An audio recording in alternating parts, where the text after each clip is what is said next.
Yo guys, welcome to the Zelda Fiction. Today we are gonna see, what if Naruto got harem with Tsunade, Anko and Kurenai? Part 2. If you end up liking this video, please consider subscribe. So without further ado, let's get into the video. Over time Naruto grew to endure the long nights and lasting days.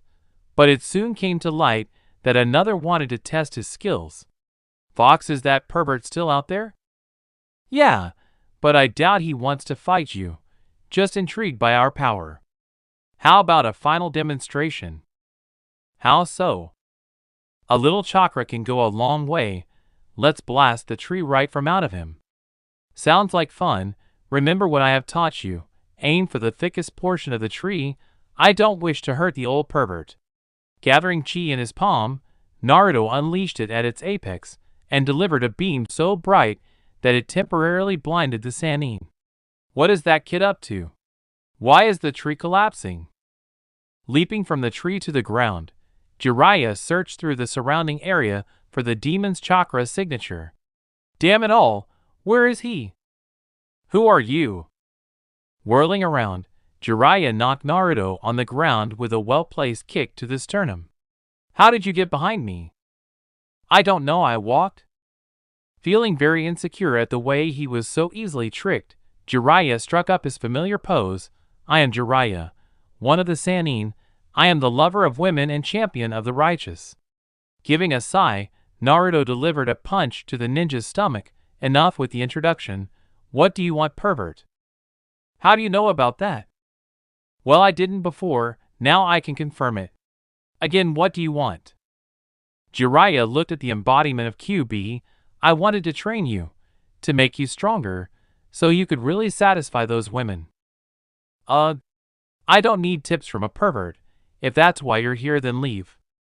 Grasping at straws, Jiraiya tried to get in touch with the demon side.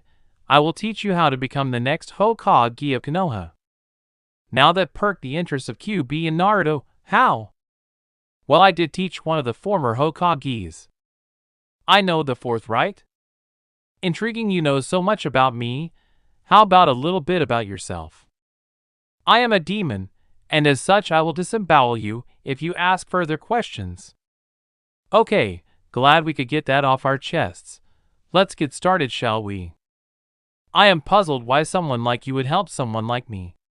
I mean, it's not like I have met you before or anything like that. Plus, I killed your most prized student. Do you hold no animosity? For once, Jiraiya did not seem very jovial.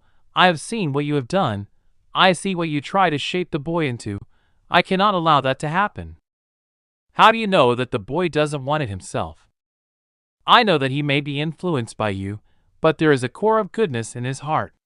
How else would he become the Hokage of Konoha? I see you still keep to your optimism, pervert. But know this, I do not control his actions, but I do give him advice. Whether he takes it or not is his business. I just try to keep alive in this body of someone else's choosing.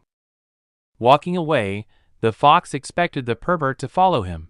Jiraiya did not like the fox, but he knew that without the boy Konoha might very well be destroyed. Erasure, I hope and pray that you will be watching over him. Although the actions of the fox seem devious, I still hold on to the hope that he will come back and save Konoha. Like you once did my old friend. Following the fox, Jiraiya kept a close eye to see what else the fox had up its sleeve. Are we going to train, or are you going to stare at my backside all day? Don't get so beepy.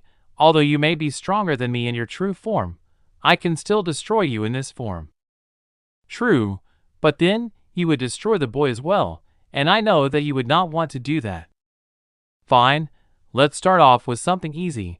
Why don't you try walking across the lake? Oh, are we doing something dealing with chakra? Well, let's see if the little kid can handle it. Giving his consciousness a little nudge, Naruto came forth. So all I got to do is walk across the lake? That is what I said, is it not? Fine, but you don't have to get your tidy witties in a bunch. Crossing the lake was much more troublesome than Naruto believed could be possible. Although the fox had great reign over his chakra, Naruto was a different story altogether. So I can't do it, so what? If you don't control your chakra, you will not be able to grow and learn. I have enough chakra to last a dozen lifetimes. The fox has a lot of chakra. You are a weak ninja wannabe.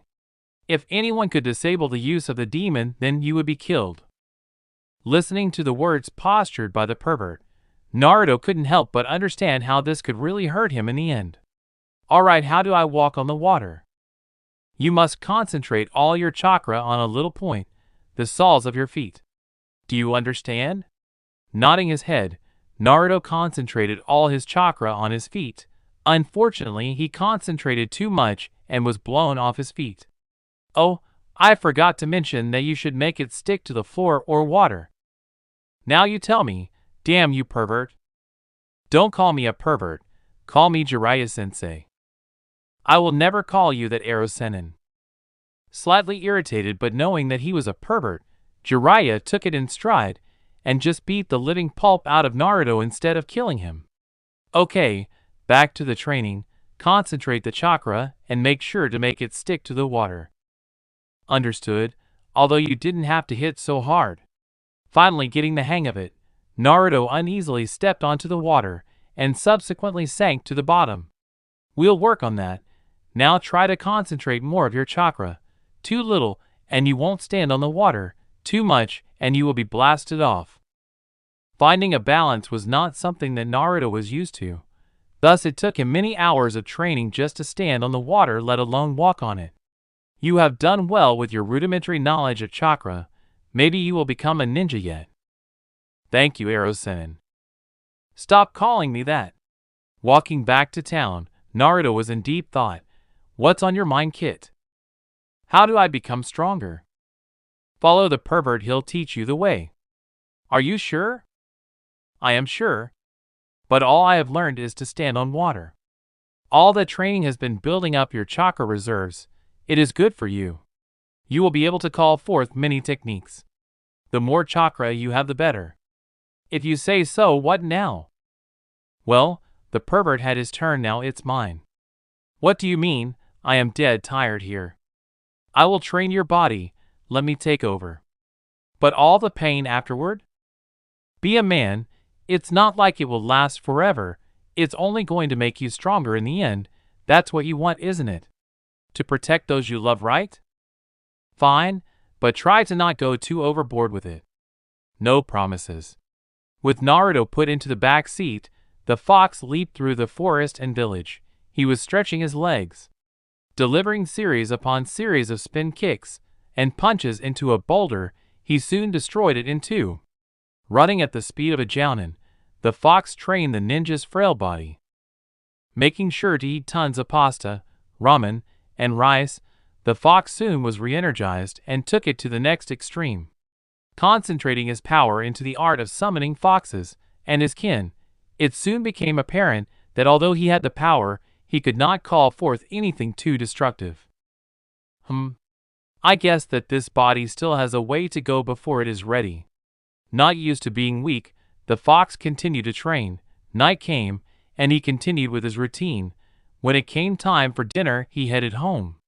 Entering his home, he smelled the rich aroma of hundreds of women waiting for him.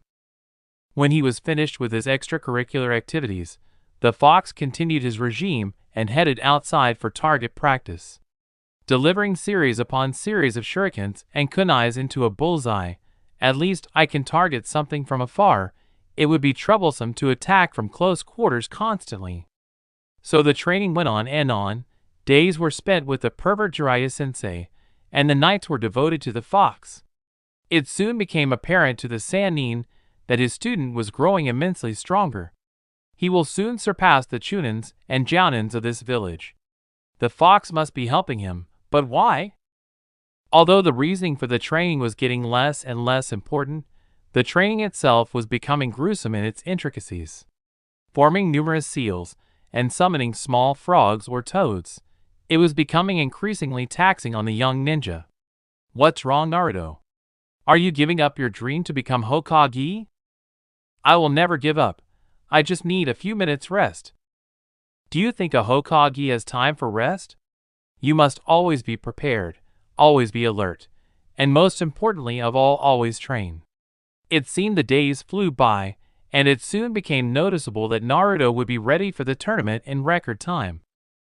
Although Jiraiya wanted him to finally summon the greatest frog of all time, the leader of the frogs, and the friend of the fourth Hokage, Gamabunta.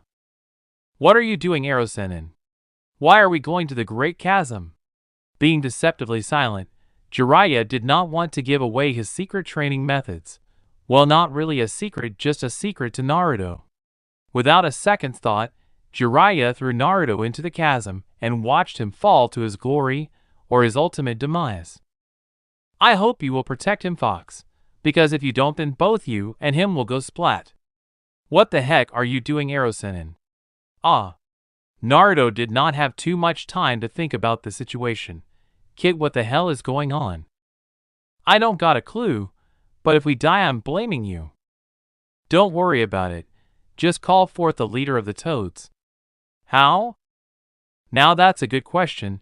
You better learn quick. The floor is coming up awfully fast. Thinking like a madman, Naruto formed the seals needed to summon the Great Toad, but it didn't seem to be working. Damn it, Fox, we're going to die. Calm down, do it with feeling, don't make any mistakes, and we will be saved. Trying once more, again he failed. Naruto was getting desperate now. Repeating the same seals, Naruto still came up empty. Within moments of death, Naruto could not do anything to stop his demise. Will you really die without a last try, kid? It's over. There is nothing more I can do. So you will let those around you weep for you? They will be slaughtered by what is coming. Did you know that? What are you babbling on about? They will be slaughtered and butchered, but you do not care? I care, but I am going to die in about 10 seconds, so I cannot do anything. Will you give up? I have never given up, never. Then what are you doing now? I have accepted my fate. It's as simple as that. No, you have given up, Kit, and even I cannot save you from yourself. I have never given up, and I will not start now. Reforming the exact same seals, Naruto pushed his whole willpower into it. What happened would become legend, but for now suffice it to say it was enough to save his life. Who has called me forth? Is it you, Jiraiya? Landing atop a huge frog was one thing, trying to stay on is harder to do. I did, now stop shaking, or I'll fall off. Who is there? I am Naruto Uzumaki. I am going to become the next Hokage. Now let's get out of here. Why am I in a crack in the ground? I told you that I summoned you. You could not have summoned me. You are too weak. Now where is that Jiraiya? I will make him pay for his insolence. Just get us out of here. I don't want to be here anymore. Don't order me around, kid. I was ruling this world when you were just a speck in your great-great-great-great-great-grandfather's eye. Can we just go? I will leave, but it is not because of you telling me to. I am leaving because I don't like this place. Fine, but let's just go. Without another word, Gamabunta jumped out of the chasm and lifted himself and Naruto into the heavens above. Wow, nice jump, Froggy. Who are you calling Froggy? You? Get off me, you little snot. I am going to crush you with my little toe. Although it was easier said than done, Naruto clung onto the frog like his life depended on it, and it did. Hey Fox, a little help here? I don't like him either. Let him blow off his steam. Get off of me, you little runt. Jumping around like a madman, or rather a mad frog, Gamabunta could not get the little critter off. Deciding to let the ground do it for him, Gamabunta jumped as high as he could and came back down on his back. That should have done it. Good riddance to the little twerp. I know, I mean he kept clinging to your back and everything. I mean it's not like he climbed down to your belly or anything like that. Looking at his waist, Gamabunta saw the exact same kid taunting him. Why, you little demon, I will crush you. How did you get there? I don't know, I maybe crawled. Jiraiya was very amused at the way Gamabunta was being pissed off by Naruto. Get off me. Why do you plague me? Submit to me, and I will get off you. Never, I am master of the frogs and of you. I don't mind you being master of your frogs, but I am nobody's servant. Now submit to me." Thus ensued a long and drawn-out conversation that involved numerous ups and downs, but eventually Gamabunta and Naruto were getting tired. Would you submit? Never. Holding on with his last shred of chakra, Naruto knew he couldn't last much longer. "If you will not submit, then I will continue to ridicule you, and I will come back, I promise you." Knowing that the little punk would not let up, Gamabunta was a bit awed by his perseverance, but that did not mean he would show it. "You will fall, and I will leave. You have no way to call me again. I will call you, and I will tame you. This I promise you. If you will not submit to me now, I will come back later." Although he knew he had won this battle, Gamabunta was not so sure on the war. "If I don't submit, you will continue to haunt me?" "That's right, but if you do, I will call you forth as my equal and friend. That is not how a servant is treated, don't you know that? I don't wish for you to be my servant, as I don't wish to be yours. I wish for a mutual agreement and friendship. Is it a deal?" "How will this end?" "I don't know, but I will see it through till the end. But I would like to have you by my side in case of more hairy situations." Mulling this over, Gamabunta liked the kid's spunk. "All right, we will agree to remain allies. But know this, I will never submit to a master." "That is fantastic, neither will I. Truce?" "Truce. Are we done here?" "Yep, or at least I am." With that, Naruto fell from his hold and the fox took over. "So you finally submitted, Froggy?" "I told you not to call me Froggy. What is wrong with you, kid?" "I am not the kid, though you know me the same frog." Looking at the boy more closely, Gamabunta saw something that he had not seen for a long time. "QB, how dare you show your face?" "I am just saying hello, frog. Don't bring up old things that are meant to lie." "I will not serve the boy then. He is too closely related to you." "No, you will be his ally, because I did not help him. He did it on his own. He earned your respect, frog, now let it go." "Why are you helping this boy?" "Because he is the only thing I have ever come to see as family." "He is your prodigy then?" "No, he is my friend." "You have grown soft, fox. Maybe he is a good kid?" "Don't push your luck, frog. I will be watching you." Disappearing in a vast amount of smoke, Gamabunta had much to think about.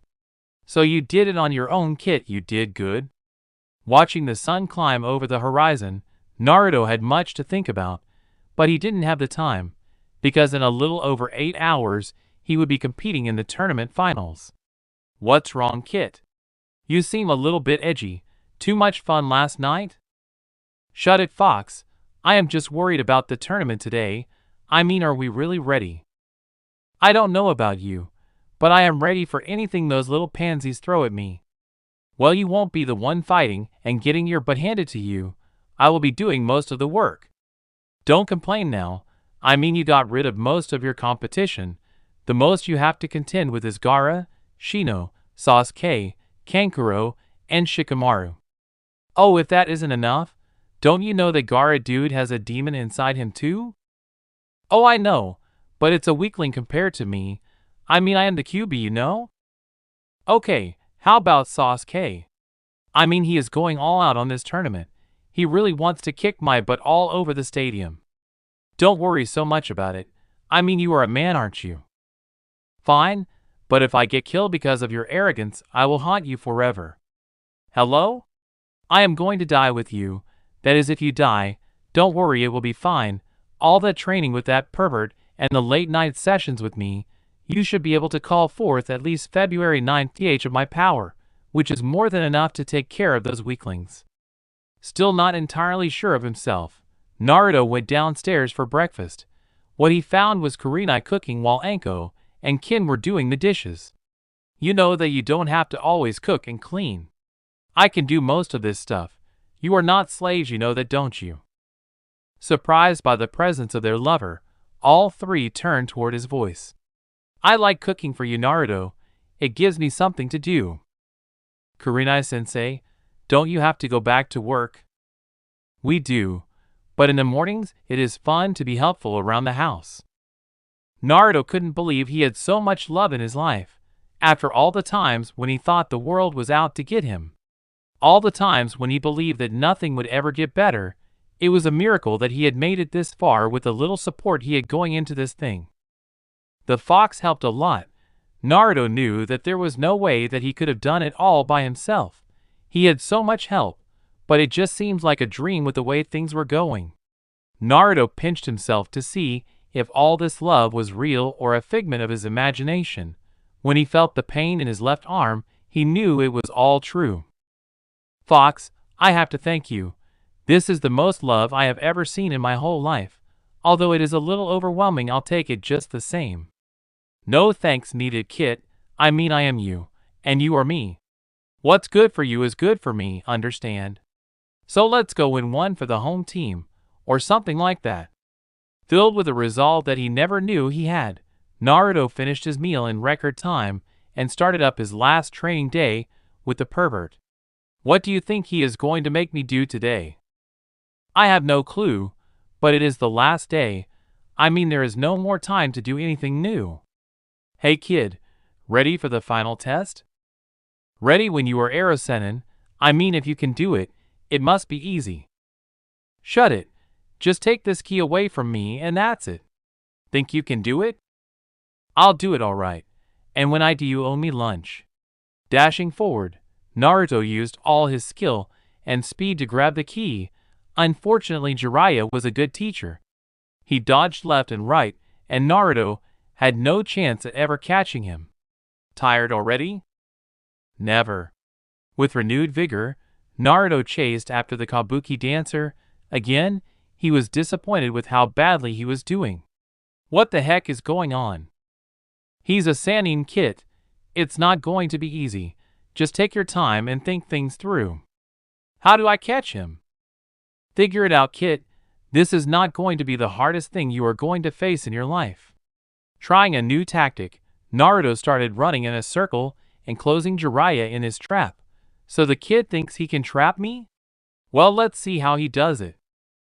Edging closer and closer, Naruto could see Jiraiya standing still. He's open. Got to take the chance. Moving with astounding speed, Naruto made a grab for the key and was surprised when all he grabbed was air. A bunch in? How did he do it without me knowing? I told you it would be a tough job. Now get your head in there.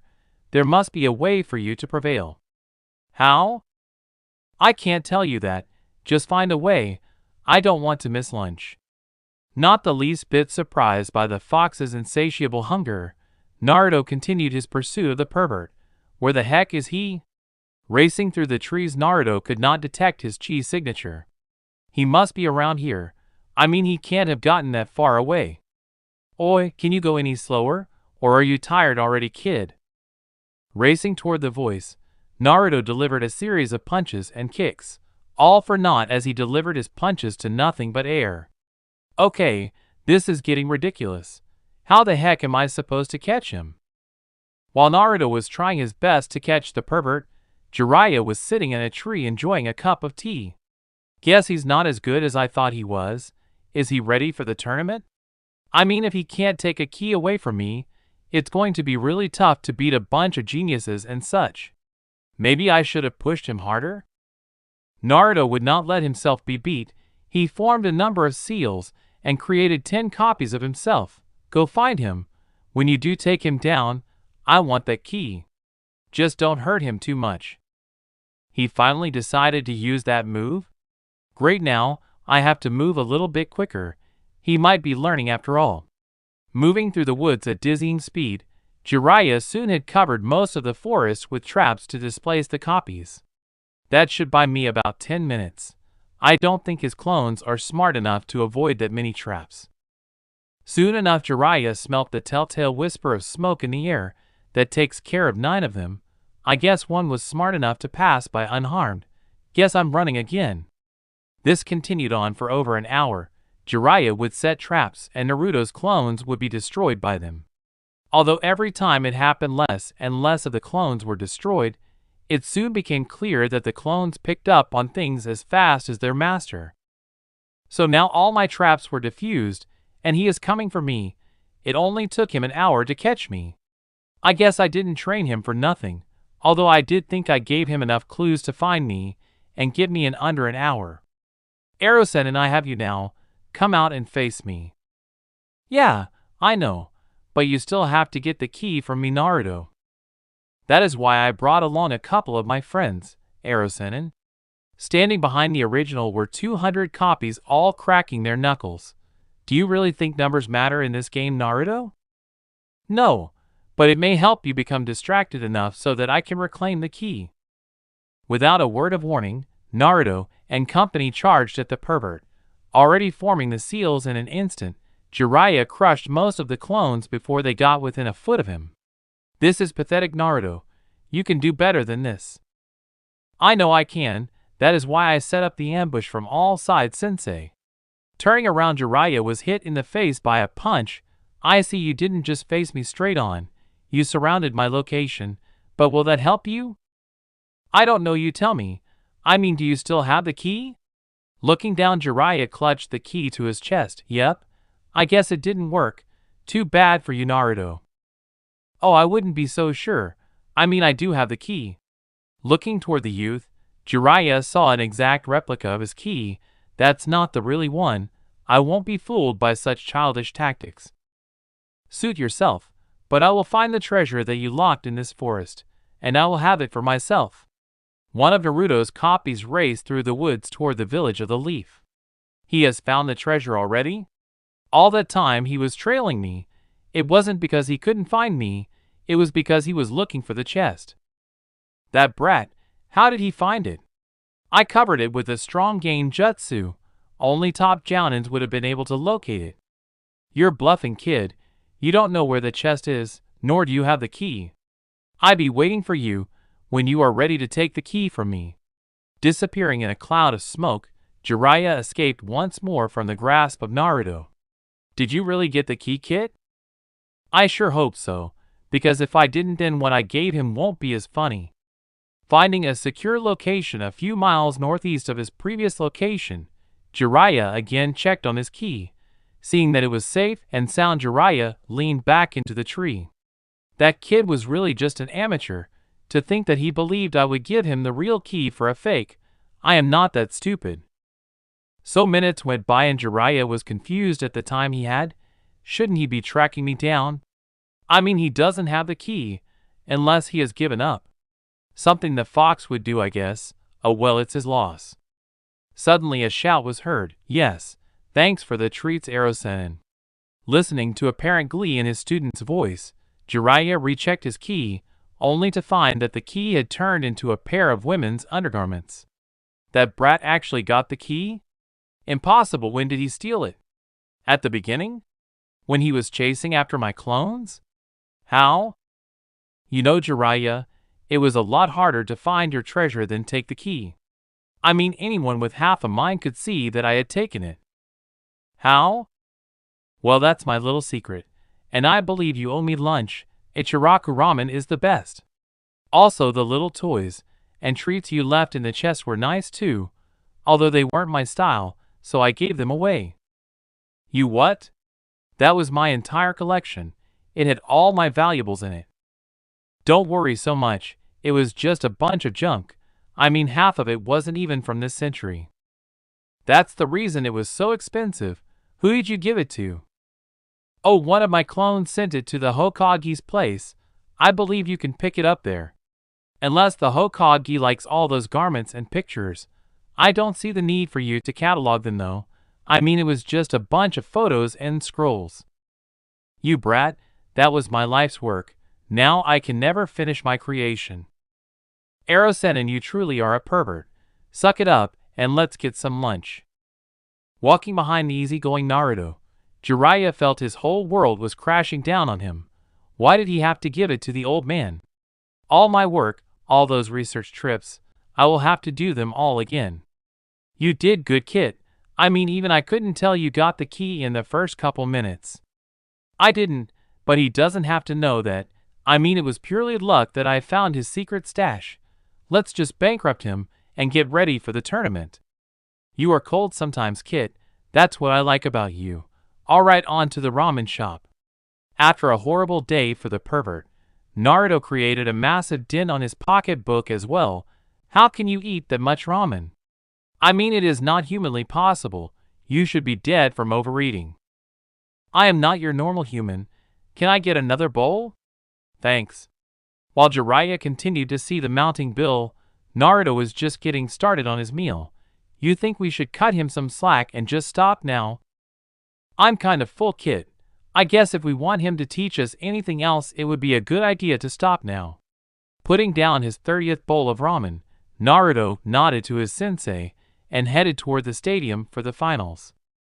That boy got my treasures and tricked me.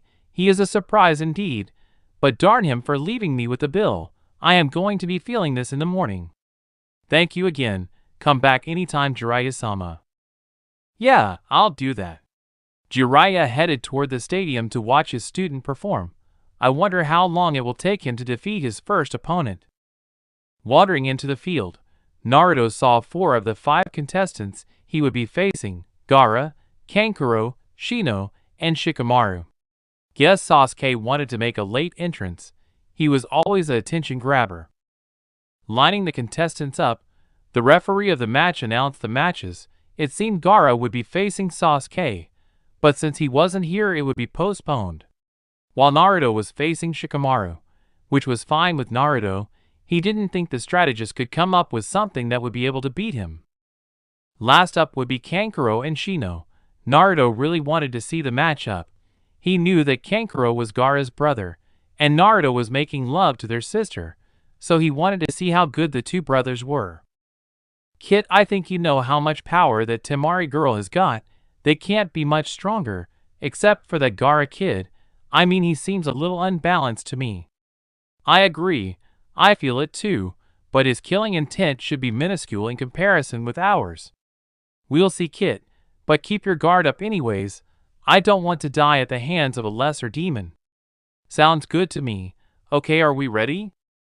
Ready when you are. Hopefully that strategist is not too smart.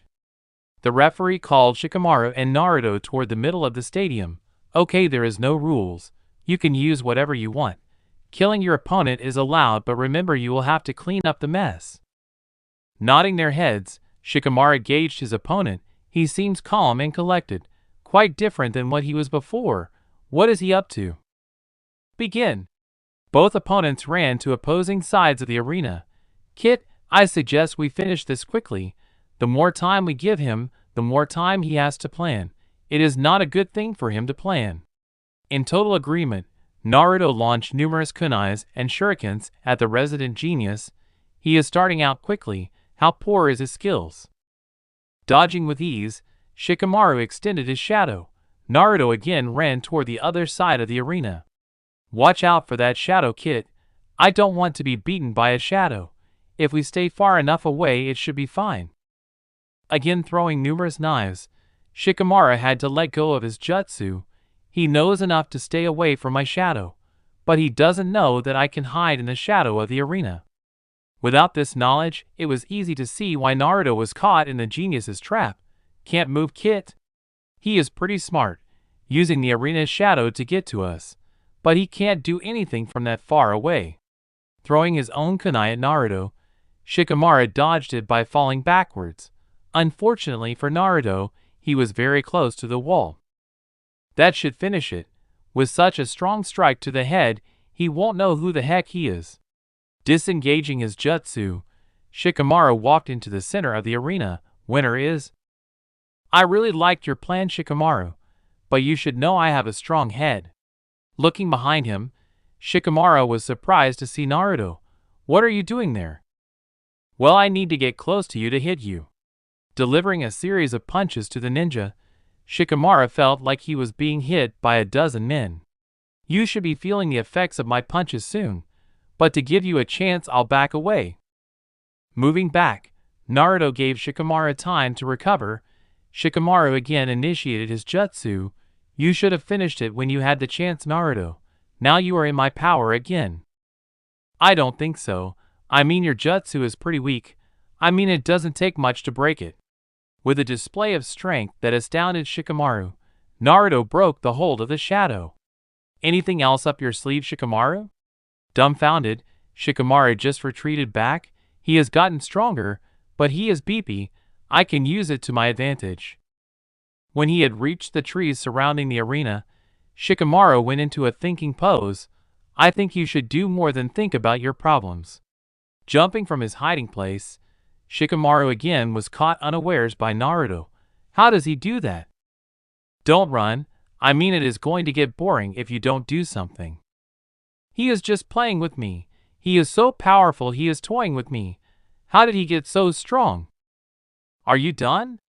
Nothing else to do? Trying his best to think of a solution, Shikamaru again tried his jutsu. This same old trick? I told you it doesn't work on me. Are you just a one-trick pony? Again throwing off the shadow, Naruto advanced on the ninja. Do you surrender? You can't beat me. Seeing no way out of the situation, Shikamaru threw his hands up. Fine. It was too troublesome anyway. The referee, seeing his surrender, declared Naruto the winner. Naruto Uzumaki is the winner of round 1. Thousands of people were thrown into a stupor, but thousands more cheered for their lover. Go Naruto, you are the best in everything you do. Walking away to the cheers of his lovers, Naruto watched as the next two came onto the field. Guess he wasn't so hard after all, but it is better to be prepared than surprised. I will kill you, Naruto. It will make me alive. Watching as Gaara walked away from him, Naruto couldn't help but feel pity in his heart. He is lonely and is seeking acceptance. We'll have to disappoint him though, won't we, Fox? You know it, kid, but let's try to make it less painful. Walking into the arms of one of his favorite women, Naruto couldn't be happier to be in the bosom of kin. You did great out there, Naruto. How did you break the shadow's hold? Even I couldn't do it. Oh, it was really simple. I just used my chakra to overload the shadow. I have a lot to spare. Receiving kisses all around, Naruto sat in the stands and awaited the next match. I don't think there will be a next match, Naruto. I sense people hiding in the stands. They are not here to watch the show. I know, Kurenai-chan, but let's get them to make the first move. Watching as Kankuro and Shino walked onto the field, Kankuro's sensei showed a sign that meant quit. And that's exactly what Kankuro did, that brother of mine. He will do anything the teacher says. I wonder if they will ever get out of my father's iron grip. Don't worry, I'm sure your brother Gaara is planning something particularly venomous for your father. The referee declared Shino the winner and asked for the next contestants to take the field. Watching as Gaara walked toward the middle of the stadium, Naruto saw with his own eyes how much power radiated from the young vessel. That boy's power was equal to yours when you started out. Now it is a mere pebble compared to your huge lake. Thanks for the compliment, Fox, but I don't think that is his true power. I believe he holds back to toy with his victims. You could be right, Kit, but at least we should be able to hold our own. Yeah, hopefully we can do more than that. Requesting Kurenai and Anko to check around the premises, Naruto started to map his plan out. What are you planning anyway, Kit? I don't think you are so beepy to think you can take down an entire army. Oh, I have no grand dreams, just plain reality and the help of my beautiful companions. With the way they have synchronized to caress me, I have no trouble to believe that they can defeat anything. Over 100 of his lovers scattered throughout the stadium in search of the would-be invaders. While Naruto was planning his little counterattack, the tournament was still going on. If Sasuke does not arrive in 5 minutes, he will be disqualified from the match and Gaara will be declared winner. Just when the final seconds ticked down, Sasuke arrived in tow with Kakashi-sensei. Oh, was the tournament today? The audience and invaders collectively fell over, screaming obscenities at the ninja. The crowd demanded a duel between Sasuke and Gaara. Thus the match began. Gaara stood absolutely still and let his sand do the work for him. Sasuke, on the other hand, delivered kunai upon kunai against the sand demon. All of the knives were blocked or broken by the wall of sand. Gaara's sand went on the offensive and delivered a series of sand bullets at Sasuke. The bullets were easily seen by Sasuke's eyes, and he avoided them with grace. He will hide in his sand like a turtle. Well, how about a little heat for the turtle? Shooting out billows of fire, Sasuke hoped to roast the Sandman inside his shell. Gaara took it in stride, and his sand once again protected him.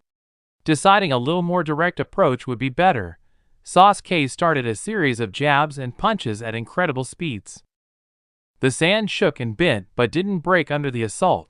Gaara was peacefully awaiting his chance to kill the ninja. Soon, mother, soon. I want his blood in the sand, and you, mother. Spikes of sand shot forth from the shell. It pierced Sasuke, but luckily his quick reflexes and uncanny eyesight ensured that he only had scratches. Once again resorting to his arsenal of fire jutsus, Sasuke tried to make the sand hard enough for it to be broken. Unfortunately for Sasuke, the sand just continued to spin around the maniac. It did not have the time to harden. Watching as the young Uchiha battled, Naruto was a bit impressed. He is fast, kid. Not as fast as us, but it would be a challenge to catch him quickly. True, but it's not like I have to catch him. He will search for me when he is done with that beast. His ego will not allow anything less than him being the best. So be it. When he comes, we will take him down a peg and maybe break a sweat while doing it. Continuing to watch the theatrics playing out in front of him, Naruto also was watching the sound ninjas, and the sand ninjas awaiting just the right time to attack. I see that the invaders are waiting for when the battle reaches its apex. I guess they believe that is when the audience will be the most susceptible. What idiots! Do they not know we are watching them? Not everyone is as keen as we are, kid. Although I have no doubt the old man knows about everything. Then why does he insist on continuing this farce? It is because he is biding his time, trying to get his village ready for the onslaught it will be receiving. I have to give the old man credit, he does think things through. Something you should learn before you become Hokage, kid. Deciding to let the match continue, Naruto watched as Sasuke continued his assaults, and received little reward for it. Although the kicks and punches that Sasuke was using were landing swiftly and powerfully, it did nothing to the impenetrable sand that encircled Gaara.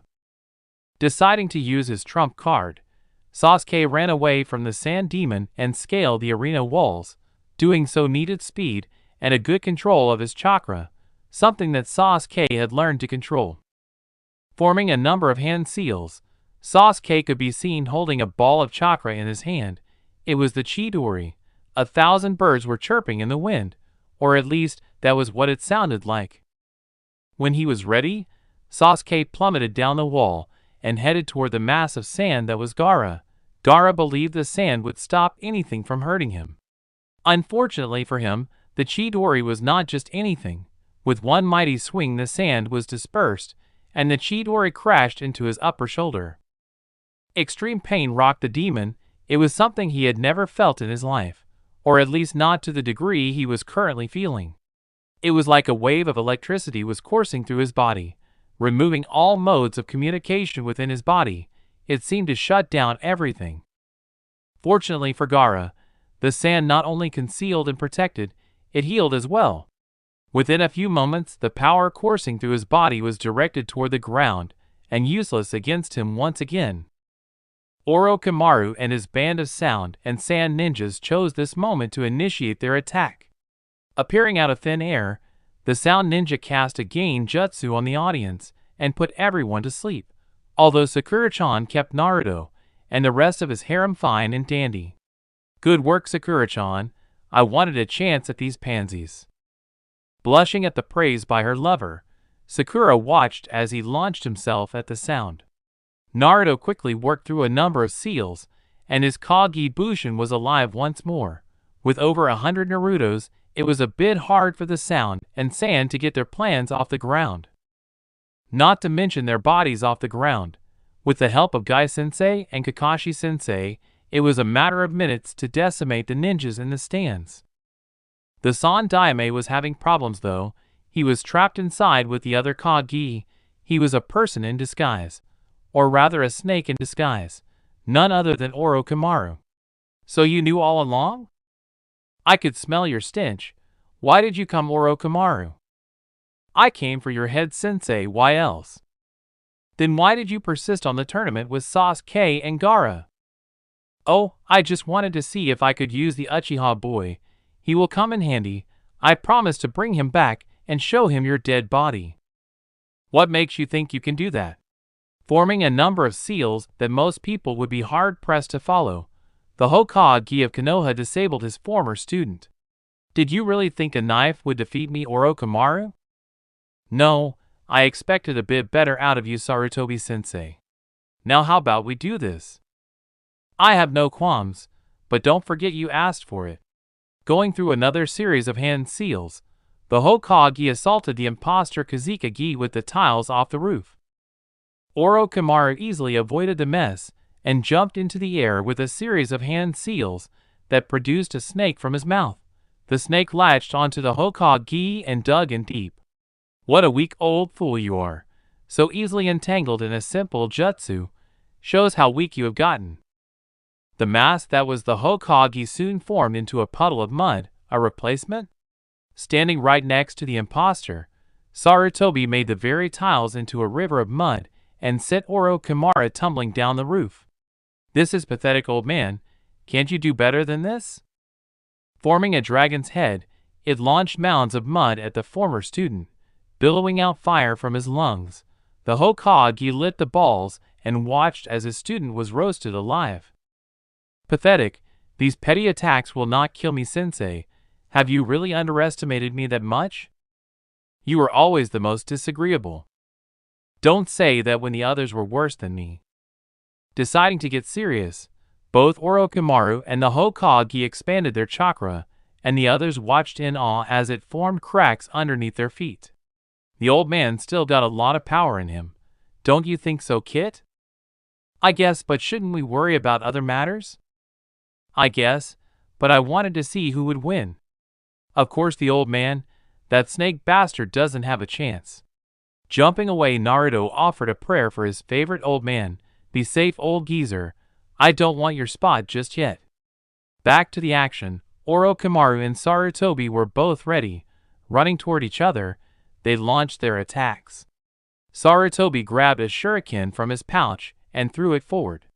Performing a number of seals, Sarutobi created numerous shuriken duplicates with his shadow technique. While Sarutobi was doing his thing, Orochimaru called forth his summoning jutsus. He called forth 2 coffins, each containing within a powerful apparition. Trying with all his might, Sarutobi stopped the third before it could come into being. Although it was too late for the other 2, they came into being and formed the former Hokages that watched over Konoha. The first Hokage was a man that had dark hair and a face that spelled business. He looked toward his pupil and greeted him with an apology. The second Hokage was a man in white. His face also had no hint of a smile. He was there for one thing, and one thing only, to destroy the third Hokage. Although they knew the reason for their restoration, the 2 didn't like the way they were being used. With a final flourish, Orochimaru inserted a scroll into each of their bodies, making them mindless killing machines. Alright, sensei, let's get started, shall we? You monster, using the first 2 like that? Have you no respect for the dead? Enough with that. Just die like a good old man. Kill him now. The 2 brain-dead Hokages attacked without preamble. They issued forth from 2 different directions, trying to use their taijutsu to finish off the older descendant. Fighting the 2 was like something from a nightmare for Sarutobi. He didn't want to, and also he knew that he was not up to the challenge.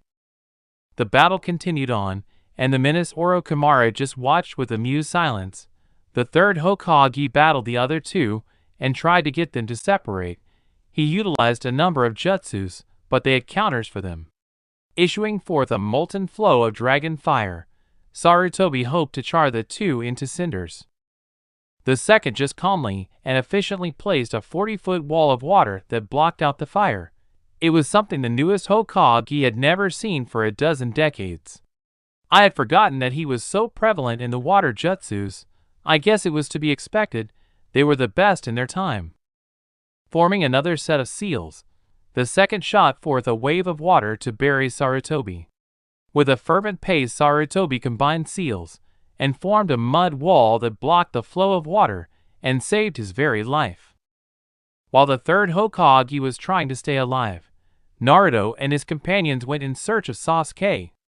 That stupid pinhead went in search of the masked suicidal and sadistically competent monster? How stupid can a pinhead get? Enough with that.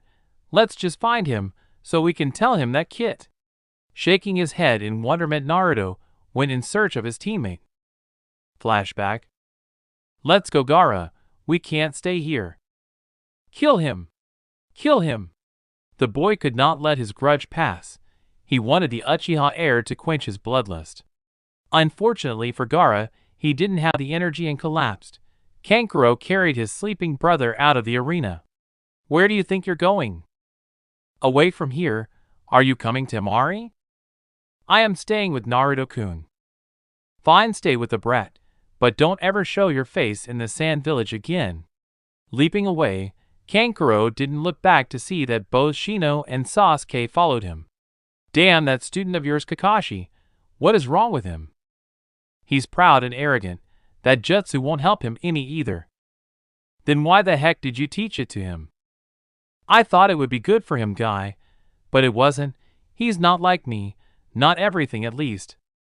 Shaking his head, Guy went to check on his favorite pupil. Kakashi sent his dog in search of Sasuke and asked Naruto to search for him as well. Why should I search for that dingbat?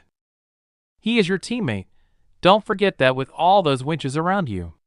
Grabbing the Jounin by his collar, Naruto made it clear that none of his lovers were winches, and it was pounded home to Kakashi in a very brutal and gruesome manner. Don't be envious when you are such a jerk yourself. Good thing for you that I wanted to have a word with Gaara anyways. Mention that word or anything like it again, and I will make sure that you will never have children, nor will you be alive ever again. End flashback. Thus, that was the reason Naruto was searching for the idiot in the forest with his entourage. You know, you all didn't have to come. I mean, I could have gone by myself. We wanted to come, plus what would we have done otherwise? Helped with the rescue efforts? There wasn't that many people we wanted to rescue. Also, it's more fun this way, isn't it, Kurenai-chan? Confused by his family, Naruto nonetheless let it pass, and continued on the scent of the rabbit Uchiha. We should be getting close. Are we close, mutt? Don't call me a mutt. I am a genuine pup with nice and soft paws. Do you want to feel them? No thanks, but let's hurry up, please. Fine. With the rate we're going, we need to travel about 10 times quicker. Fine, you all can cut it? A chorus of fines were heard, and the group increased its pace for the wily heir of Konoha's most obnoxious clan. Deciding that one Naruto was fine, but 1,000 of them might be better, Naruto sent out his clones to help his companions and his fellow villagers in the town. Won't they be destroyed rather easily? Nah, they'll be fine. The fox says that he put enough chakra in them to last for about 100 fights. Each one of them. Yep, although I would think that would have drained his reserves, but it hasn't put a dent in it yet. Continually amazed by their lover stamina, the women could not wait until the next night of activities. Back to the third Hokage. Watching as the roots of an enormous tree seemed to come out of thin air, Sarutobi couldn't quite pinpoint the time when he knew he was doomed. You're stuck, sensei. How pathetic are you? Feeling the need to punch the arrogant snot in the nose, Sarutobi couldn't move a moment. You should have just killed me when you had the chance, old man. Now you will face the consequences of your kindness. Sarutobi knew that he needed his most precious of weapons to defeat the snake. He called forth Enma, the king of all monkeys. This could be troublesome. Kill him now. Why have you called me here, Sarutobi? Well, look over there. Do you see that snot-nosed kid? Yeah, I see him. The one you didn't kill when I told you to? Yeah, that's the one. He's trying to kill me now. Serves you right. But what do you need now? A little help might be nice. Please help me and transform into the diamond pole. Fine, but remember I told you to kill the brat when you had the chance. I'll do it now. It's too late now, but you can still try, old friend. Transforming into a pole of such magnificence that it was too much for words, the power of the unbreakable, That was what Sarutobi held within his hands. Using this embodiment of the Monkey King, Sarutobi fended off the two other Hokages, but again could not stop them plus the arrogant Snake Man. Die, old man, and remember to tell them that Orochimaru sent you. Facing the end of his existence, Sarutobi was awakened from his drunken stupor by the voice of the Monkey King. What is wrong with you? Why won't you fight better? You are not even trying. Don't pity that monster, destroy him now. Galvanized by the interesting speech of Enma, Sarutobi sent the Snake Man packing and tossed him away so he could get a bit of breathing room. Pathetic, you cannot defeat me. I am the most powerful man in all of the world. Who are you? Oh, I had forgotten, I am Orochimaru, but because of the sudden change you couldn't understand. You finished that forbidden technique? Yes, it has worked wonders, don't you agree? Standing in front of the third Hokage was none other than Orochimaru, but he was an Orochimaru of 30 years ago. Why are you here? I am here for Sasuke. He will be the next vessel, and he will be young and beautiful. Damn, he was always kind of fruity, but I thought he would grow out of that. You transfer your mind into others? Yes, it makes me immortal. No, it makes you a parasite. You live off others. You are nothing more than a no-good, no-talent parasite. Tree roots soon filled Sarutobi's vision. Holding the diamond pole, Sarutobi was able to form a prison to keep out the killer roots. You better keep your guard up, sensei. Wouldn't want you to die prematurely. What is wrong with you? Why won't you kill him? Thinking on all the times he could have killed Orochimaru, Sarutobi knew he couldn't because of his attachment for the child, and then for the man he would become. I am sorry, I will do it now. Dispersing the cage, Sarutobi conducted the seals to create 2 clones, and then formed the seals that would seal his fate along with the first and second Hokage. You're not doing that technique, are you? Without a response, Sarutobi finished his seals and called forth the Death God, a supernatural being that would destroy whoever called upon it. Idiotic old man, you have just spelled your death sooner with your impatience. What Orochimaru did not know that the Death God was called upon to kill him as well. Using the final technique that the 4th Hokage ever did, Sarutobi captured the 2 remaining Hokages and literally ripped their souls out of their bodies. We're sorry for causing you such trouble, Sarutobi. The final words of the greatest men he ever knew, the 3rd Hokage sealed their souls away in the Death God's stomach. Looking down upon the 2 mutilated corpses that Orochimaru used for his twisted adaptation of life, Sarutobi could only utter, using your own men? Don't talk to me about them. They had a use and were happy to give their lives for it. Liar! You used those men to achieve your villainous goals. You will pay the ultimate price. Dashing ahead, Sarutobi engaged Orochimaru for the final time, ducking and striking his former student until he had knocked the weapon out of his hands. Enma used his arms to try to hold down Orochimaru, but the villain had other plans and shot forth numerous snakes to hold down the monkey. I've got you now. Unfortunately for Orochimaru, he didn't anticipate that his sensei would use the moment to capture him in his vice-like grip. You have nothing left, sensei, give up. I have one more thing to take from you, your very soul, Orochimaru. Feeling a cold sensation running throughout his whole body, Orochimaru looked into the gleaming eyes of his sensei, and for the first time in a long time sensed true fear. What have you done to me? Let me go! I can't move. The Death God is a being called forth by the 4th Hokage to seal the QB, but it carries with it a terrible price. Whoever uses it loses their soul for the power to seal another with them. Then the 2 are locked in a struggle of hatred that never ends. I wish to take this journey with you, Orochimaru, and you have no choice in the matter. Feeling the cold grip of fear in the pit of his stomach, Orochimaru tried his final tactic, stabbing his former sensei with his discarded weapon, although for some odd reason his mentor from years past did not dodge. I have already told you that I will lose my soul to the Death God.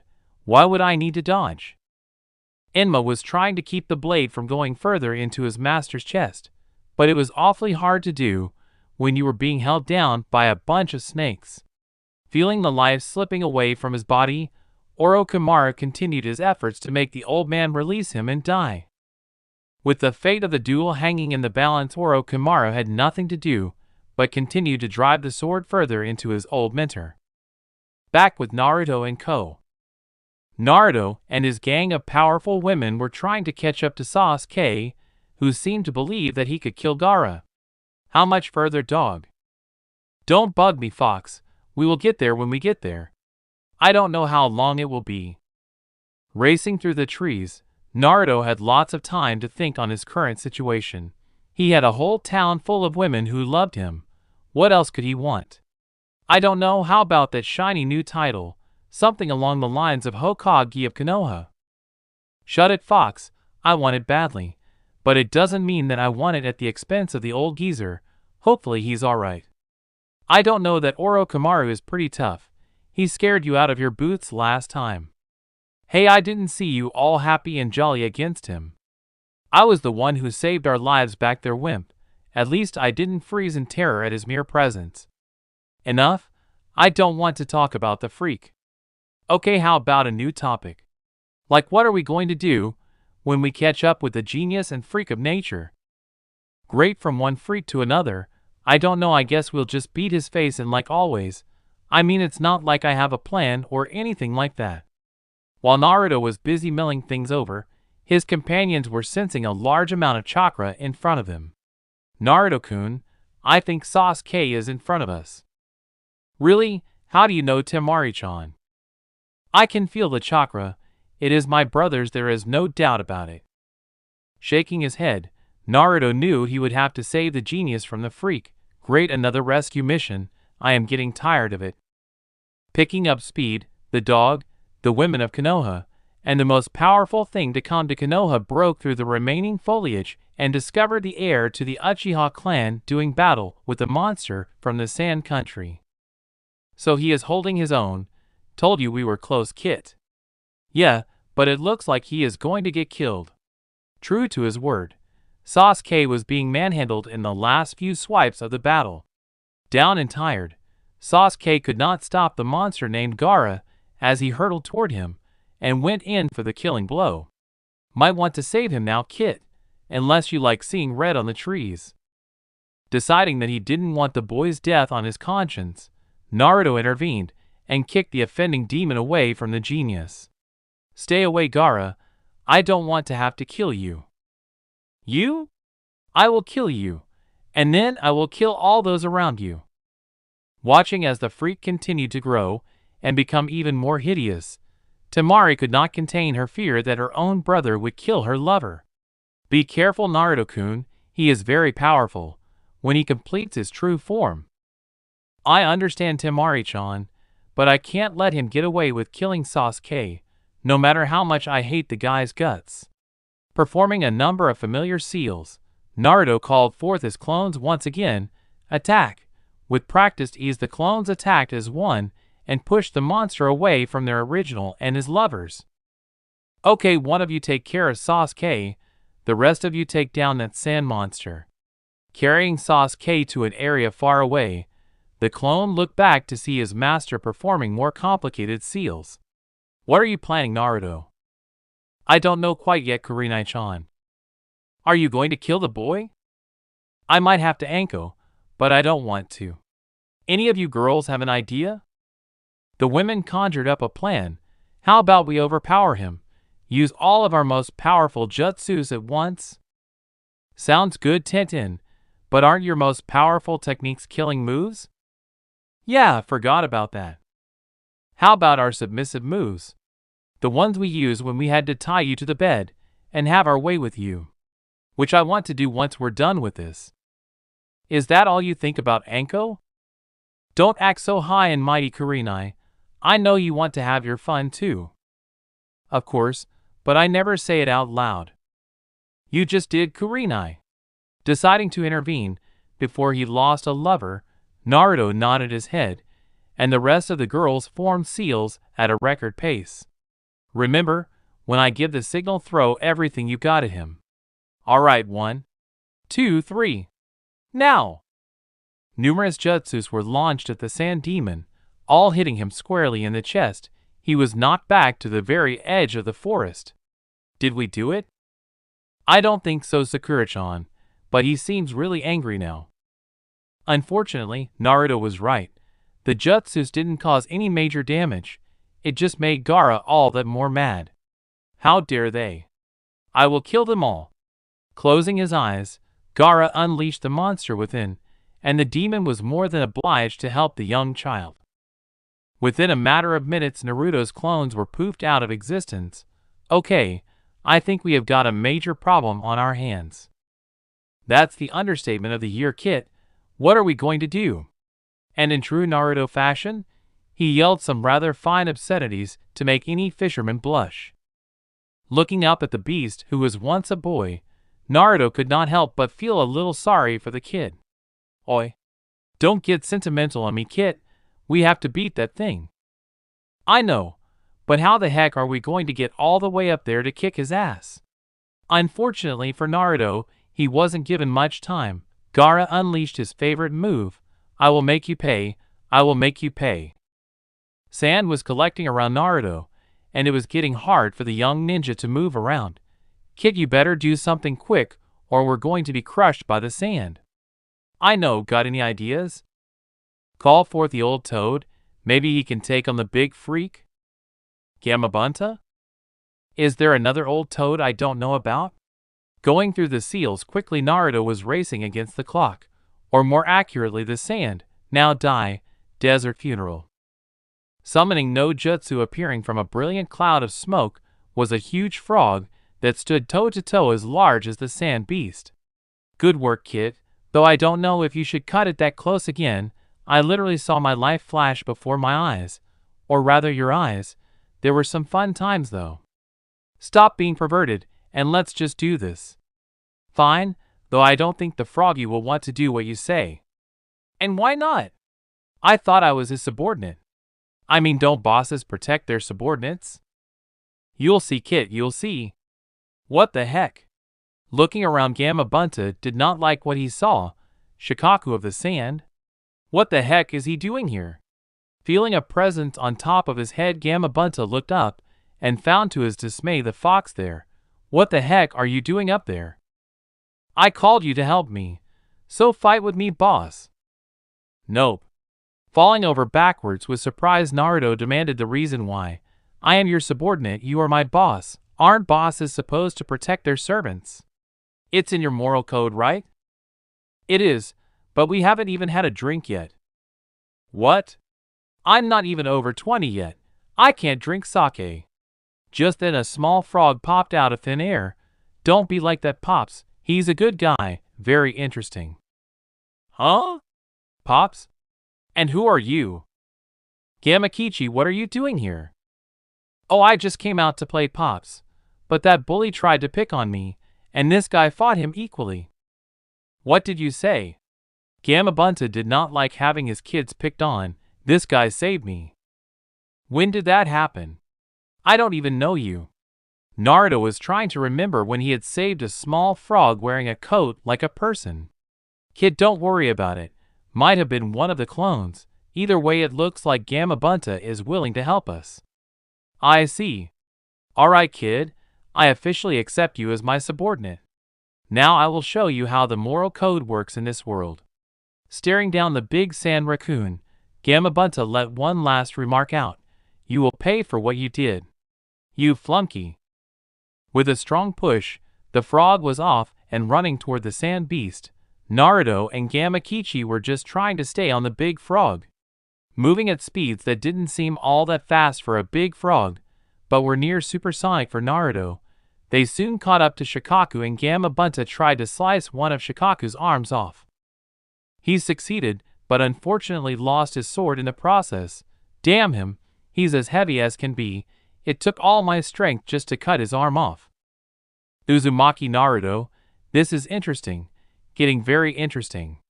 Watching as a figure seemed to form at the top of the head, Naruto soon saw to his horror Gaara coming out of the sand. Is that the medium? This is your reward for entertaining me. Soon Gaara was doing a number of seals. He is using it. We have to go. What are you going on about, Temari? He is going to use a very simple technique that will make that incarnation of sand infinitely more powerful. So I'm guessing a strategic retreat is in order, but how about Naruto-kun? Don't worry so much, Hinata-chan. He will be fine with the big frog. With that, the women raced away to find a better place and not disrupt the battle or get engulfed in it.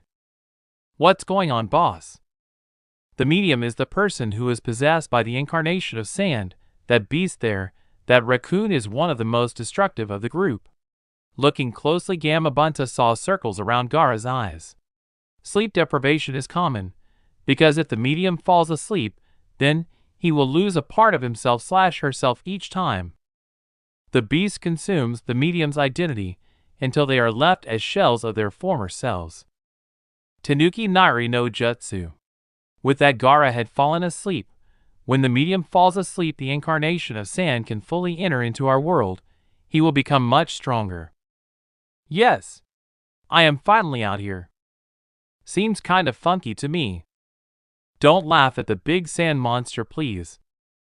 I have someone I want to kill. Yes, I want to kill you. We're going to fly, kid, hang on. As Gamabunta was preparing to jump, Shikamaru had a belly full of air to deliver at him. Gyuton Rankuden, a humongous ball of air headed toward the frog. Luckily, he jumped before it reached them. Suetun Tepidama, delivering an attack of his own, Gamabunta released a massive sphere of water at the beast. But Shikamaru was ready with another ball of air, and the whole area was filled with the feeling of rain from the combined attacks. Don't go too close to over there, boss. My family is over there. Fine. Jumping away, the frog was again met with balls of compressed air, and he again launched his bullets of water at the beast. No, boss, there is one more. The last compressed ball headed toward the frog and impacted rather profoundly. Yes, I killed him. I killed him. Ouch, damn it. Even I can't take more of those balls of air. Those have a lot of chakra molded into them. What are we going to do? You are going to have to wake up the boy. Then he'll lose his power again. How do I do that?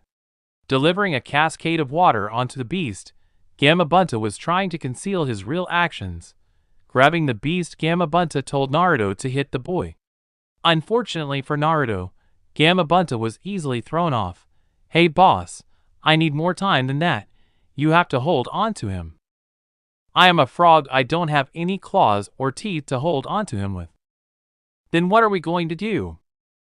We're going to have to change into something that does have claws and teeth, though I'm not too good at transformation, so you'll have to make the image and do the seals. I'll provide the energy. What? Here we go. Wait, I'm not ready yet, damn it all. Quickly doing the seals, Naruto tried to think of something with teeth and claws, teeth and claws, teeth and claws. Gamabunta wasn't helping with his chanting. Just use me as the example, kit. What? I am a fox and I do have teeth and claws. Oh right. With that figured out, Naruto concentrated on the image of QB, and soon with a puff of smoke Gamabunta changed into the nine-tailed fox. With that done, there was only one thing left to do, hold down the beast and wake the medium up. But Shikamaru wasn't going to let that happen. He delivered series upon series of compressed air balls at the two. Boss, we need to finish this now. I know, he's getting stronger. Picking up a few trees, Gamabunta ran at the sand monster, avoiding numerous balls of air. Gamabunta threw the trees into the last of the balls of air, and used his claws and teeth to hold onto the beast. Go! I got it. With a poof, the transformation was over and Gamabunta was back in his original form. Leaping up, Naruto delivered a punch on Gaara, effectively waking him up and making the incarnation of sand lose power. When Gaara woke up, he wasn't happy and showed it by trying to encase Naruto in a pillar of sand. Gamabunta used his tongue to protect his subordinate. That won't work for long. It will only be a matter of time before he dies. I will not die. I will protect everyone. Using what remained of his strength, Naruto called forth the fox. I need your help. Lend me some of you chakra. You only needed to ask. It's yours. Pulsing in an orange hue, Naruto charged his most powerful punch and launched it at Gaara. The sand came up to protect the medium and Naruto struggled mightily to beat it, but it would not budge. So Naruto did the next best thing. He used his head, literally, delivering a headbutt to the boy. Naruto knocked the remaining concentration from the boy, and the beast of sand dissolved into what it formerly was nothing but dirt and sand. Watching as the two fell, Gamabunta couldn't help but admire the boy's determination. The fox is lucky he got such a crazy kid. Wish I could see the end of this, but I'm spent. Gamakichi, we're going home. Okay, Pops. With that, the two were left to their own devices. I'm empty, and you are too, so let's finish this. Elsewhere. It looks like I can't take all of you soul away, but I will issue you punishment for drowning yourself in techniques. What do you mean? The third Hokage just concentrated on his final command. I will take your arms away, and you won't be able to do any jutsus ever again. To say Orochimaru was scared was an understatement. He was petrified about losing his techniques, the very techniques that took him decades to learn. The destruction of Konoha has failed. Your ambitions end here. Damn you, old man! How dare you! Give me back my arms! I regret we cannot die together, idiot apprentice. Come back here, damn you, old geezer! The third Hokage could not hear the last words. He was already dead. Orochimaru. The four who built the barrier around their master were scared for him. It is over. We are done here. Release the field. Yes. The four released the field and hightailed it toward their master, but the other Jounins gave chase. They were easily disabled using spider web jutsu. With the field gone, all the ninjas of Konoha knew that the battle against the Hokage and Orochimaru was also done. How is the Hokage? We saw Segai, but I don't think it is going to be pretty. Arriving at the scene, more and more of the townspeople and ninjas saw to their horror the dead third Hokage. Back to Naruto and Gaara. Calling forth Kyuubi, Naruto handed over power to him. Don't kill him, Fox. He's too weak now. Actually, I'm not feeling super either. Fine, but don't forget I get some fun after this. Fine. Unfortunately for Gaara, Kyuubi had lots of chakra to spare. Let's finish this. Moving at speeds that a demon only could do, Kyuubi easily beat down the weakened medium. How? Why are you so powerful? The kid's pretty stubborn. Protecting family is important to him. And now that the whole village is his family, all the more so. Now go to sleep, little medium. Delivering a final blow, Kyuubi watched as Gaara lost consciousness. It's done, Kit. Though you should have handed over the reins sooner. He was no challenge whatsoever now. I wanted to try to defeat him myself, without your help for once. Nice try, but remember it's our fights, not yours anymore. We are one, and we will destroy all who dare challenge us. Fine. Hey, I can't sense the old geezer's chakra signature. Can you? Nope, I wanted to tell you sooner, Kit, but you were kinda busy. The old geezer, well, he kinda passed away a while ago. What?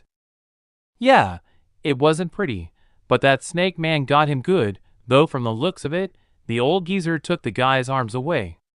That bastard. Let's go get him. Can't, need to heal our wounds and rest. We're just barely hanging on here. Damn it all, why did it happen this way? That's a ninja's life, kid. You have got to accept it. While the lives of the few are sacrificed for the greater good, it still hurts the ones left behind. A deep and burning pain that does not go away. All the times he had played pranks on the Hokage, all the times he had just talked to the old man, all the times when he felt comfort from just being there with him, it all felt like such a long time ago.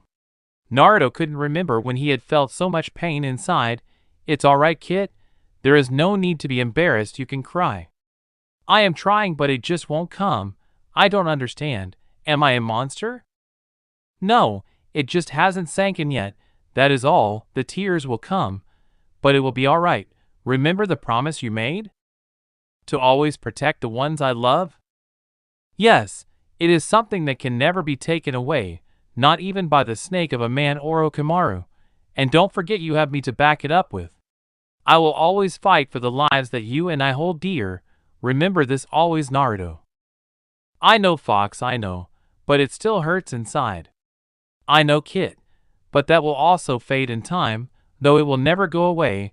The ones that leave us are never gone, if you always remember them. Feeling like it was as good a time as any, QB headed toward the center of the city, and found where the old man had fallen. It looks like he put up quite a fight. Damn that snake. It's alright, Kit. He did for the village. He wanted to protect everyone. That's the Hokage's job, you know that, right? I know, but to give your life for strangers, how can he do that? They were not strangers. He knew all of them. All of them were his children. He had to protect them all. I don't know, he didn't have to die for it. It was what he deemed worthy of death. He wanted to save everyone, and he did. He stopped that snake. Naruto, what are you doing here? Kakashi-sensei, I was just here to see the Hokage. How did this happen? He fought bravely, but Orochimaru was too strong for him. Why didn't you all break the shield and help him? There was nothing we could have done. Nothing any of us could have done against Orochimaru and the shield. I just don't know. We could have done something. We could have done anything, but we didn't, and now the old man's dead. Unable to take it, Naruto headed back home. The next day, the crowds were gathering for the third Hokage's funeral. Come on, Naruto-kun, we don't want to be late. I'm coming, Kurenai-chan. Dressing as quickly as possible, Naruto and his family headed out for the funeral. It's going to be alright, Naruto. We'll survive, and then we'll defeat Orochimaru once and for all. I have no illusions of that, Anko-chan, but I want to do it with my bare hands. That bastard is going to die very slowly when I get my hands on him. Arriving at the funeral, the group lined up to place a flower on the casket. He did so much to help me.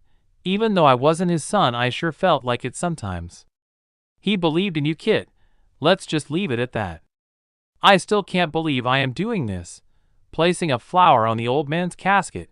It just seemed surreal and so wrong. After the flower was placed, there was an air of silence before the others said a few words. This funeral is in memory of all those who gave their lives to protect our village. Unfortunately, one of them was our great Hokage. Let us have another moment of silence for the dead. The women were using Naruto as a crying platform, and he was getting soaked. And it wasn't due to rain coming down either. Soon the ceremony was complete, and the group departed. Naruto, are you alright? Iruka-sensei, I am fine, but I don't know what to do now. It will be alright, Naruto. He wouldn't have wanted anyone to be sad on his account. He knew what he was doing. He did it for the village, something he loved above all things. I know, but it still hurts, Iruka-sensei. It won't go away. I know, Naruto, but it will fade. Hopefully. Well, I got to go, Iruka-sensei. Goodbye. Goodbye, Naruto. Keep yourself out of trouble. Kit, your teacher is right.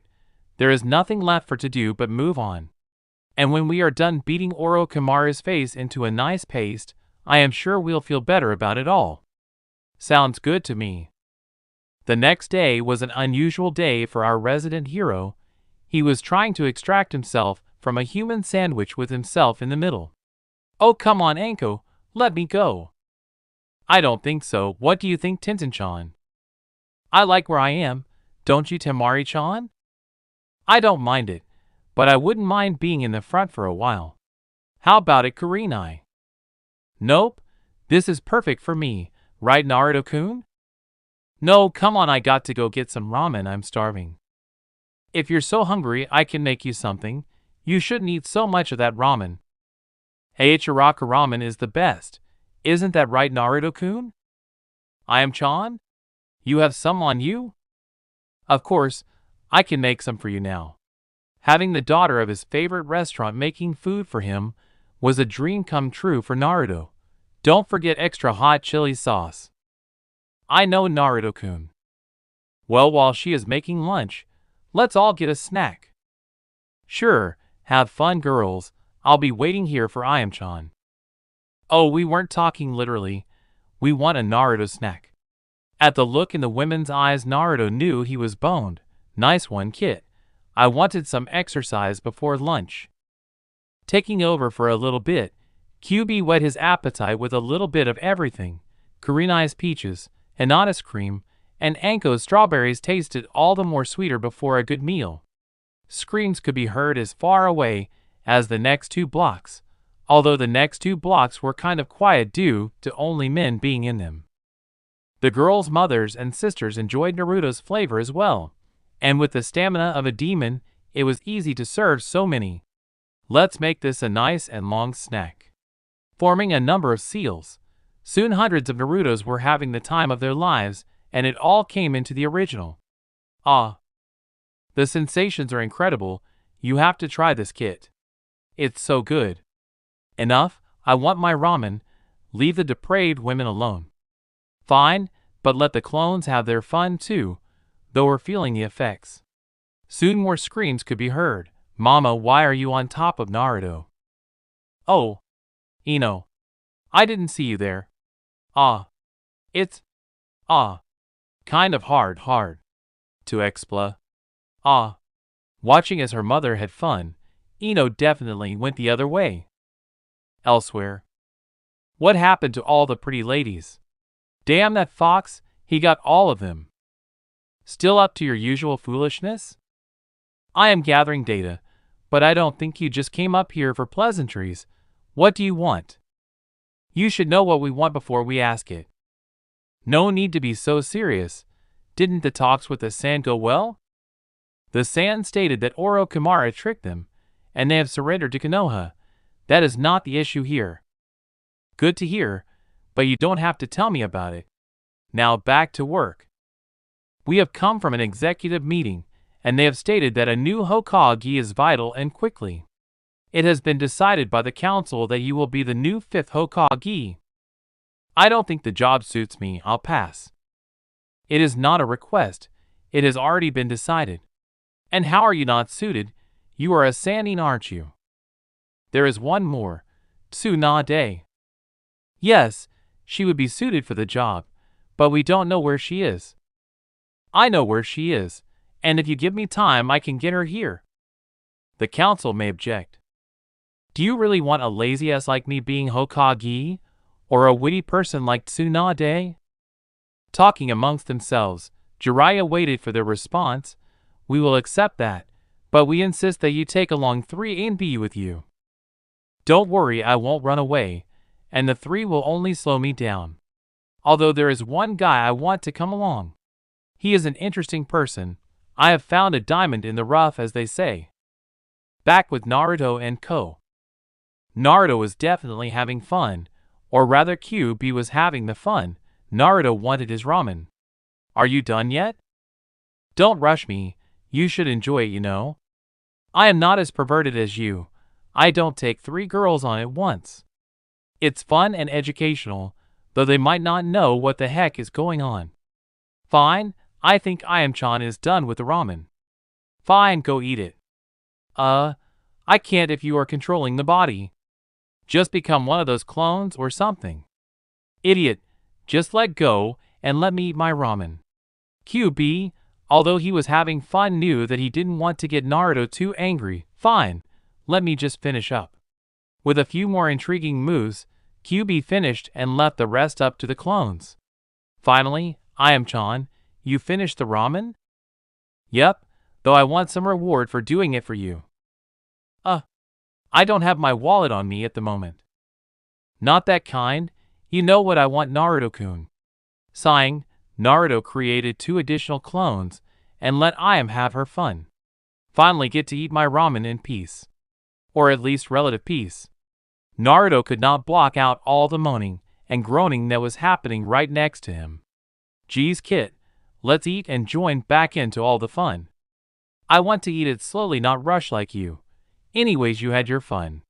While Naruto was eating his ramen, QB was trying to understand why his senses were going haywire. Hey Kit, Do you feel a presence in the air? What do you mean? I mean something evil like that Gaara kid, only more vindictive? I guess, but it's probably just the residue from Orochimaru. You know how evil he was. I don't think so. Across town. Oi. Nice to see you here. What you up to, Asuma? Nothing much. What are you doing, Kakashi? Just waiting for someone going to eat. Who? Sasuke. A twinge of movement in the back of Kakashi highlighted the problem at hand. When Sasuke arrived, he was surprised that Kakashi was actually there first. Kakashi, you're here early? I do it sometimes. Looking beyond his sensei, Sasuke saw an empty table with dumplings on top. I don't like sweets. With a nod of his head, Kakashi conveyed his message to Asuma. Within a blink of an eye, Asuma was off and running to catch up with the two who Kakashi suspected of dark activities. The two individuals that Asuma was following were strong and silent killers. When he reached them, he asked their names. The shorter one showed his face, and it was soon apparent who it was: Uchiha Itachi, the man who killed his whole clan except for the last remaining genius Uchiha Sasuke. The other introduced himself as Hashigaki Kisame, the missing ninja of Hidden Village of the Mist. He was wanted for sabotage, murder, and assassination of high feudal lords. The two combined were more than enough to deal with Asuma, but fortunately for Asuma, Kakashi came onto the scene. Kakashi, the copy ninja, you have half of the Sharingan. Itachi, how dare you come back here after what you did? You talk too much. Let's do this. Kisame was eager to start the battle, and Asuma was more than eager to oblige. So the battle commenced, and it seemed that Kakashi and Asuma had a fighting chance. They combined to take down the newest member to their village, Kisame. He was fooled with a Sharingan from Kakashi's right eye. Unfortunately for them, they had forgotten about Itachi, and he soon hit Kakashi in a world of living hell. It caused the once stoic ninja to become embroiled in pain and turmoil. Asuma was now facing the combined might of both Kisame and Itachi. He was boned. With one final sigh, Kisame attacked the hapless Jounin. With Itachi watching his back, it was a piece of cake to take down the chain-smoking ninja. Too bad they didn't count on a certain blonde coming to the rescue. Fast? That was the only word that came out of Itachi's mouth. With a speed that Itachi had only seen in the mirror, Naruto had blocked Kisame's huge blade. Who are you? And how are you blocking my Samahata, you little brat? Oh, this old thing. I thought it was a razor. Here, you can have it back. Throwing off the blue man like he was a feather, Naruto watched as he landed hard on the concrete. Who the heck are you guys? Who are you, young one? Oh, forgive me. I am Naruto Uzumaki, and I will one day become the greatest ninja of them all. Now, if you please. We are Itachi Uchiha and Kisame Hashigaki respectively, though I don't think Kisame liked your remark about his sword. I don't care. Now just get out of here before I beat both your heads in. You are beepy, kid, bad idea. With a charge, Kisame once again went on the offensive, and again he was thrown back by the little boy. Aw, is the little fishy angry at little ol' me? The blue man was livid. He couldn't explain why he was being thrown back. Stop, Kisame, he's strong, very strong for a kid. Just come with us, kid, we have need of your power. Well, I don't really want to. So what are you going to do about it? Well, if you would be so kind as to look me in the eye and say that. Naruto, believing nothing could hurt him, did just that, and Itachi activated his Manjikyu Sharingan attack, which was powerful in itself, and Itachi looked into Naruto's soul to find what most scared him. Don't go where you are not wanted, boy. A voice like a demon kicked Itachi out, and also added a little side effect, a sharp pierce in his eye. Itachi wouldn't be able to use his Sharingan for a number of days. I thought you were going to do something. What are you? Oh, your average demon medium, only this demon is a bit on the wild side. Are we done, or do you want to beat down? Deciding that a healthy retreat was in order, Itachi and Kisame left the three Konoha ninja alone. Thought they would never leave. Hey, you okay, old man? To say Asuma was surprised was taking it lightly. A boy the age of 12 beat two S-class bingo book ninjas. Hey, you alright, old man? Need medical attention? I'm fine, but how did you do that? Oh, I had a little help from a friend. Now help me with Kakashi-sensei. I don't think he is doing that good. With the two of them carrying the injured jounin, they soon reached the medical center, where they deposited him. Okay, well I got to go, you take care of Asuma-san. Wait, aren't you going to wait for Kakashi-sensei? Nope, just came along to play with Itachi and Kisame. Was fun, but got better things to do now. Watching the boy walk out the hospital doors, Asuma could not shake the feeling that he was seeing a legend in the making. While walking down the street back home, Naruto found to his irritation he was being followed. What do you want, Ero-sennin? I told you to stop calling me that. And how did you know I was behind you? The fox told me. Now what do you want? Well, I am going to be gone for a couple of weeks, and was wondering if you would like to join me? Nah, I got to do some training. Get stronger so I can use more of the fox's power. Oh, but I am going to find a woman, and she's hot.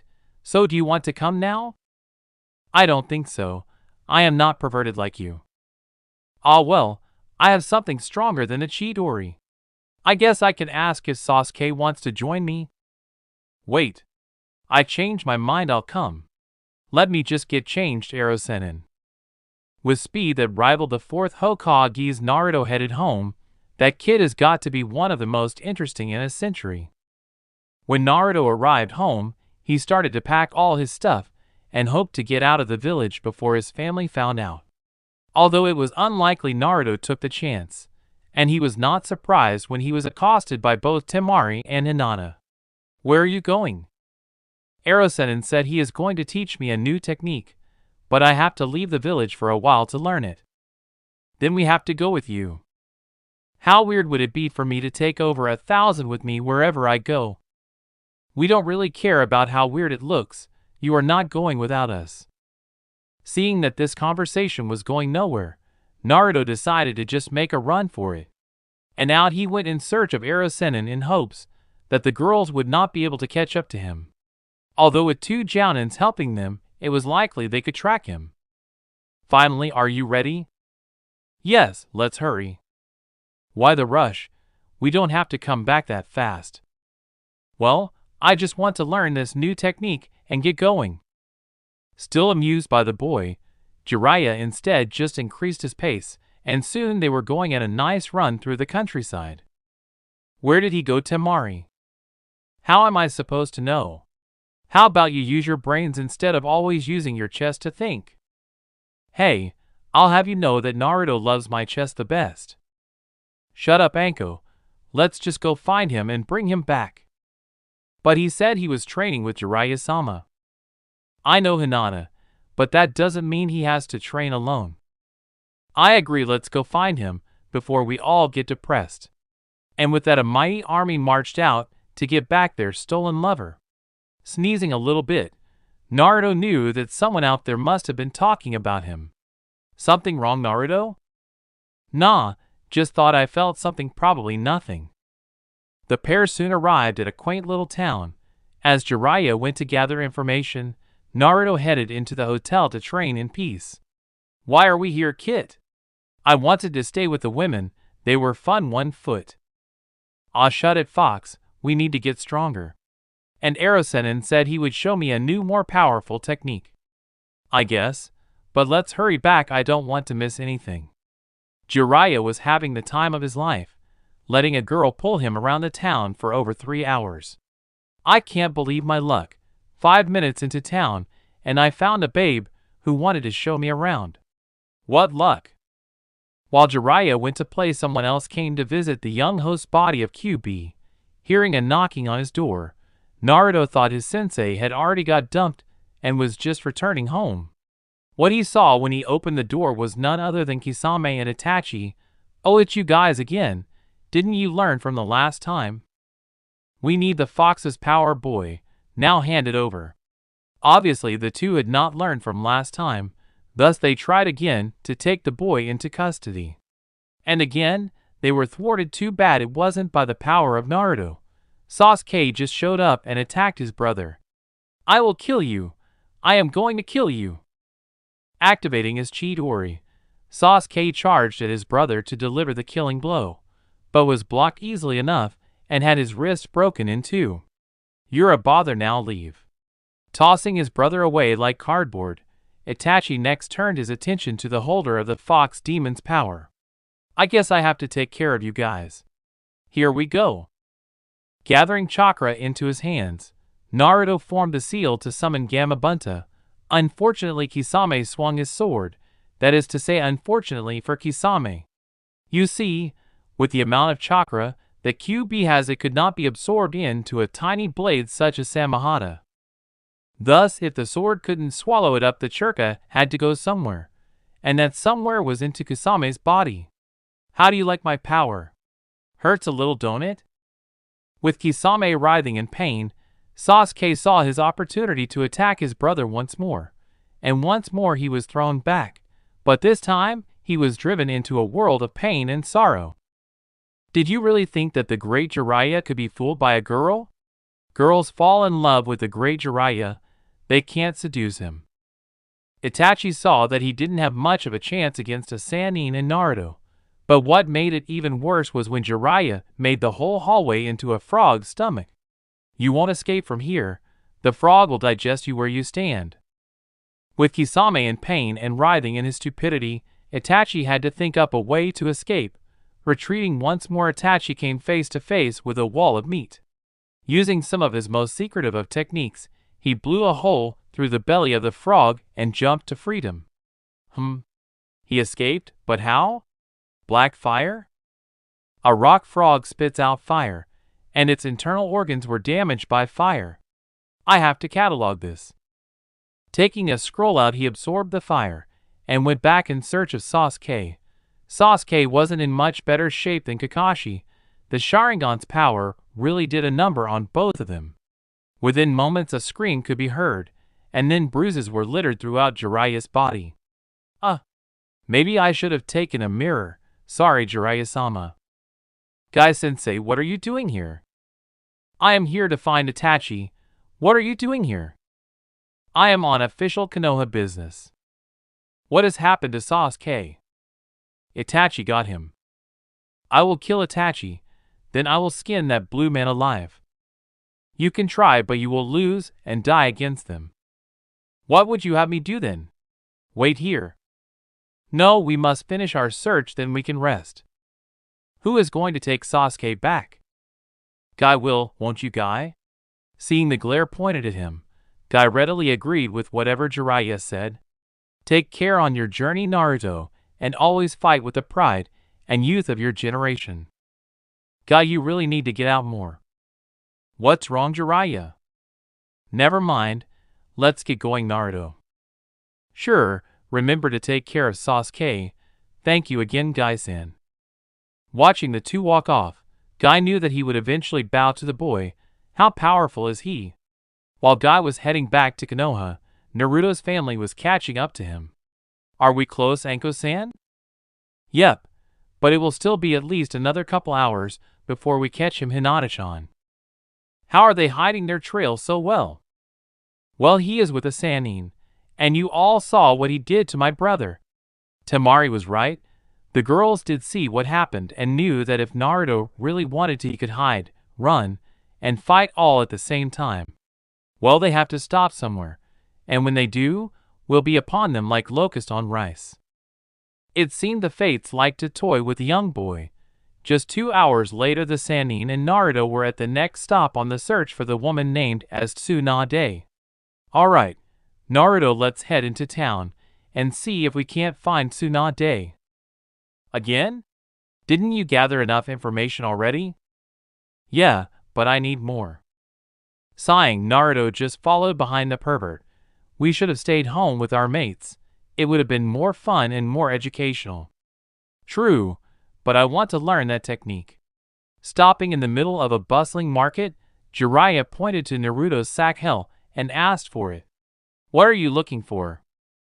Found it. Jiraiya had taken Naruto's money pouch. What are you doing? That's my money. Yes, but a little boy shouldn't hold this much. Now here you go. 800 yen? What the heck am I going to do with 800 yen? Go buy something nice for yourself. Give me back my money. I will keep it for you.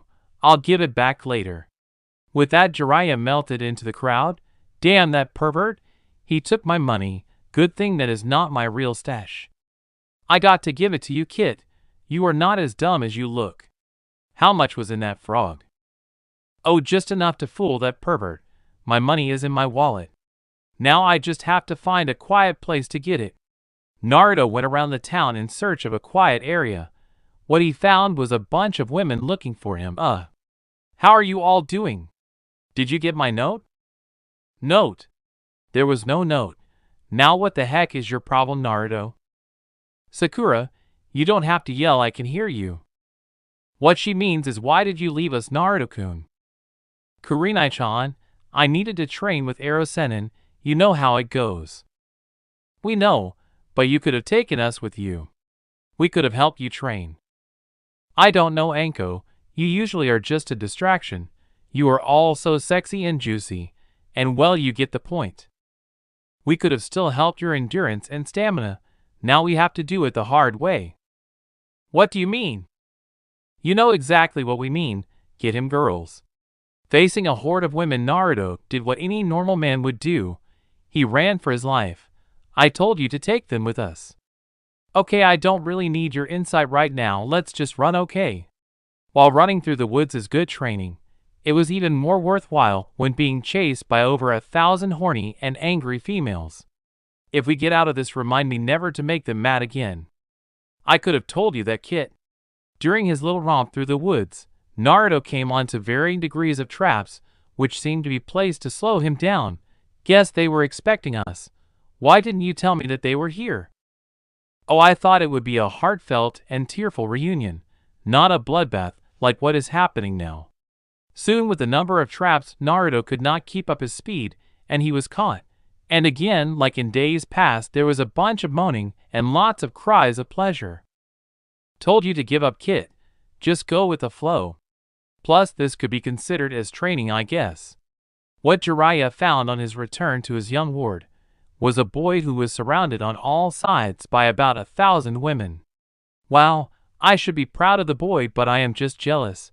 I wonder if I could get a piece of this. Stop the staring, pervert. What do you want? Oh, so you're awake. I thought with all the screaming that you would be way too tired to actually hear me. Yeah. What do you want? Oh, I was just going to tell you that we are going to start training now. If you could fit me into your tight schedule. Fine, but remember, don't touch any of them. Using his most famous jutsu, Naruto created enough clones to keep the ladies warm and comfortable for a long time. Alright, let's go. The end. So how was this part? I hope you like it. And if you like it, share this part with your friends, and like the video too.